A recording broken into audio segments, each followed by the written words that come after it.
Э, Мы живем в последние дни, и те, кто верит в Иисуса Христа, те, кто повинуется Ему, они с нетерпением ожидают восхищения невесты, они с терпением ожидают конца всего того, что происходит в этом безумном мире, который отвергает Иисуса, который отвергает Его господство над своей личной жизнью и Его стандарт святости, чистоты и красоты реальной.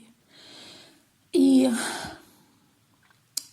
сейчас мы живем в такое время, когда этот мир навязывает нам маски, которые нужно одевать, хочется тебе или не хочется. Но если тебе нужно идти в общество, тебе нужно идти в общественное место, в магазин или еще куда-то, где есть скопление людей, ты обязан одевать маску.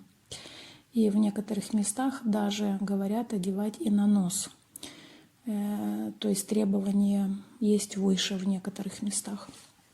И для меня ношение маски было очень сильным давлением. Когда мне приходилось где-то одевать маску, это было для меня внутреннее очень сильное борение. И я всегда чувствовала себя очень и очень плохо, неуютно и некомфортно. Хотя я вижу, многие люди без проблем одевают маску, без проблем снимают.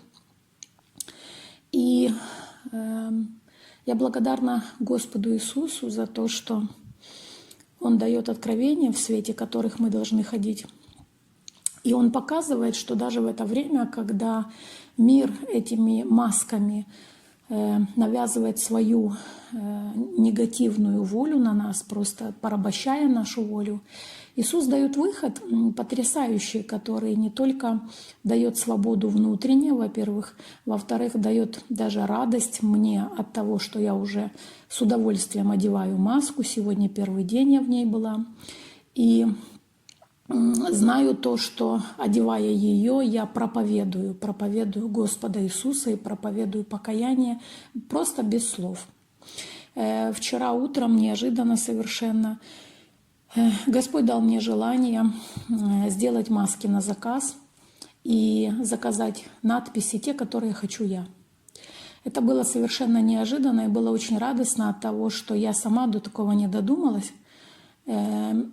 И видела вокруг очень много людей в разных масках, разные картинки и рисунки. Я даже не понимала, что это то же самое и могу сделать я, так как я хочу.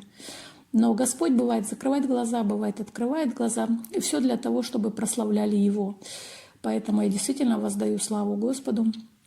И после этого откровения, которое Он мне дал, я моментально нашла фирму по интернету, моментально связалась с менеджером, с одним из сотрудников этой компании, которая наносит принт на маски.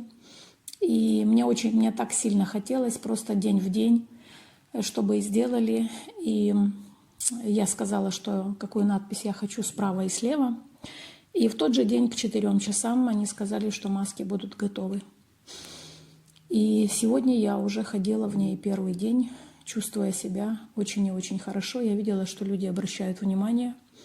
И я знаю, что любой человек, который прочитал на моем лице, на маске надписи, он уже без ответа перед Богом, потому что он прочитал про Иисуса Господа, он прочитал про покаяние. И если вдруг он не задал вопрос мне, то он не скажет на суде Господу, если он не успеет покаяться, что я не слышала о тебе. Он напомнит обязательно меня, что он видел надпись. То, что он не спросил у меня, если вдруг он не знает, это уже его безответственность или он просто не хотел спросить. Поэтому я хочу ободрить каждого выделяться за истину в это последнее время.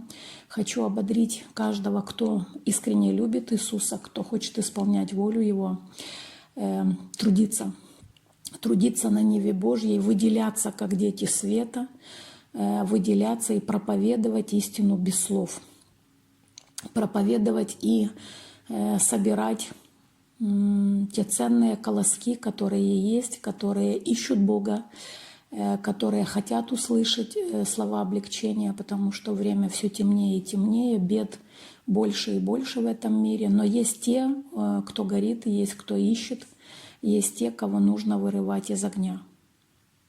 Да благословит Господь каждого из нас.